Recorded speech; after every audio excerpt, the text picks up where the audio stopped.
आज आपण शंकर भट्ट नावाच्या एका अशा भक्ताची गोष्ट ऐकणार आहोत, ज्याच्या श्रद्धेची एक अशी परीक्षा घेतली गेली ज्याची आपण कल्पनाही करू शकत नाही. ही गोष्ट आहे एका अशा प्रवासाची जिथे दुःख आणि दैवी कृपा दोन्ही एकत्र येतात. विचार करा, आपल्या आयुष्यातलं सगळ्यात मोठं दुःख जर आपल्यासाठी रचलेली एक दैवी परीक्षा असेल तर? हाच प्रश्न या संपूर्ण कथेच्या केंद्रस्थानी आहे. चला तर मग पाहूया शंकर भट या आध्यात्मिक कसोटीतून कसे पार पडतात. चला आपण थेट जाऊया पवित्र शहर तिरुपतीमध्ये. इथे शंकर भट्ट ध्यानात बसले आहेत आणि अचानक त्यांना एक दृष्टांत होतो. एक असा दृष्टांत जो खूप शक्तिशाली आहे पण तितकाच अस्वस्थ करणार आहे. त्या ध्यानावस्थेत त्यांना दोन व्यक्ती दिसतात. एकीकडे आहेत तरुण दयाळू संन्यासी श्रीपाद श्रीवल्लभ आणि दुसरीकडे एक काळी भीतीदायक आकृती शनिदेव. जणू काही भट्टांच्या नशिबावरच एक दैवी संवाद सुरू झाला होता. तर हा दृष्टांत एका मोठ्या संकटाची सूचना देत होता, पण त्याच श्वासात त्यात एक आश्वासनही दडलेलं होतं. ते म्हणजे या संपूर्ण कठीण काळात दैवी संरक्षण नक्की मिळणार होतं. आता आध्यात्मिक पातळीवरून आपण थेट जमिनीवर येऊया, रस्त्यावरच्या कठोर वास्तवात, जिथे शंकर भट्टांच्या परीक्षेची अचानक अनपेक्षितपणे सुरुवात होते. विचार करा, भट्ट रस्त्याने शांतपणे चालले आहेत आणि अचानक एक न्हावी त्यांना अडवतो आणि त्यांच्यावर ओरडतो. त्यांना सुब्बय्या समजतो. तो सुब्बय्या जो 20 वर्षांपूर्वी आपलं कुटुंब आणि पत्नीला सोडून पळून गेला होता. आणि इथून पुढे जे घडतं ते अक्षरशः अविश्वसनीय आहे. एका क्षणात त्यांची ओळख पुसून टाकली जाते. त्यांचे केस, दाढी, मिशा काढून टाकल्या जातात. त्यांचं जानवं तोडलं जातं.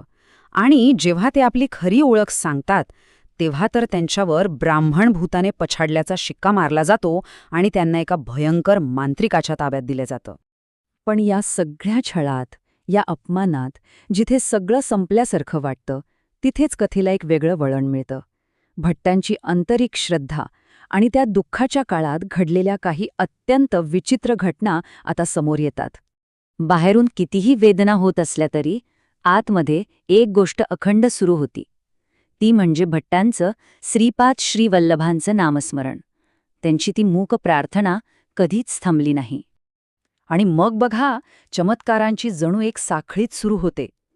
जे फटके मांत्रिक भट्टांना मारायचा त्याचा वेदना त्याला स्वतःलाच व्हायच्या. भट्टांना दिलेलं साधंसुधं जेवण अमृतासारखं गोड लागायचं आणि मांत्रिकाचं स्वतःचं चमचमीत जेवण त्याला विषासारखं कडू. आणि हे कमी होतं की काय, म्हणून शेवटी त्या मांत्रिकाचं घरही रहस्यमयरित्या जळून खाक झालं. ही होती दैवी कृपेची ताकद. आता आपण कथेच्या त्या टप्प्यावर आलो आहोत जिथे या सगळ्या अनाकलनीय घटनांमागचं कोडं उलगडणार आहे. भट्टांच्या या दुःखामागचं खरं कारण अखेर समोर येणार आहे. तेव्हाच तिथे एका ज्योतिषाचं, एका माला जंगमचं आगमन होतं. तो कवड्या आणि जुन्या ताडपत्रांच्या मदतीने त्या माणसाचं भविष्य पाहू लागतो, ज्याला सगळेजण सुबैया समजत होते. आता पुढे जे काही उलगडणार आहे ते समजून घ्यायचं असेल तर कर्माचा सिद्धांत समजून घेणं खूप महत्वाचं आहे. सोप्या भाषेत सांगायचं तर आपण जे पेरतो तेच उगवतं. प्रत्येक कृतीचं फळ, मग ते चांगलं असो वा वाईट, हे मिळतंच. हाच तो वैश्विक नियम. आणि तो ज्योतिषी जे काही सांगतो ते ऐकून सगळेच स्तब्ध होतात. तो सांगतो की भट्टांचं हे दुःख आजचं नाहीये, याचे धागेदोरे थेट त्यांच्या मागच्या जन्माशी जोडलेले आहेत. मागच्या जन्मी मंदिराच्या पवित्र आवारात जुगार खेळताना त्यांनी एका स्त्रीवर, आपल्याच मित्राच्या पत्नीवर पैज लावली होती.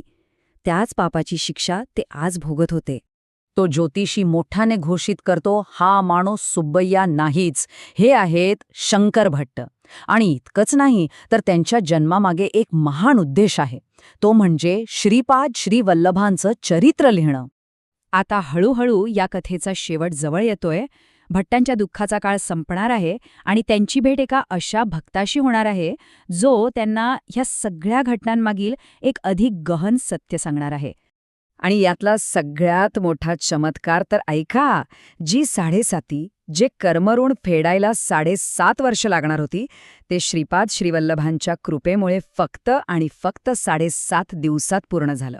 आणि हा दैवी योगायोग बघा, ज्या दिवशी भट्टांचं कर्म फेडून झालं त्याच्या दुसऱ्याच दिवशी खरा सुब्बय्या परत येतो आणि शंकर भट्टांची सुटका होते. चुकीच्या ओळखीचं हे नाट्य अखेर संपतं.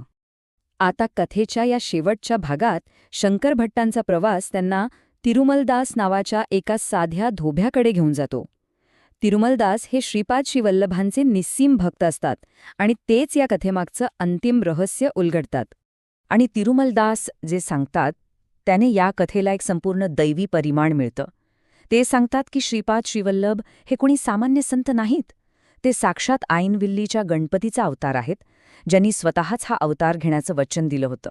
तर शंकर भट्टांची ही कथा आपल्याला एका खोल विचारापर्यंत आणून सोडते. कधीकधी दैवी कृपा संकट टाळण्यासाठी नसते, तर त्या संकटातून तावून सुलाखून बाहेर पडण्याची शक्ती देण्यासाठी असते. हा एक विचार खरंच आपल्याला श्रद्धेकडे बघण्याचा एक नवीन दृष्टिकोन देतो.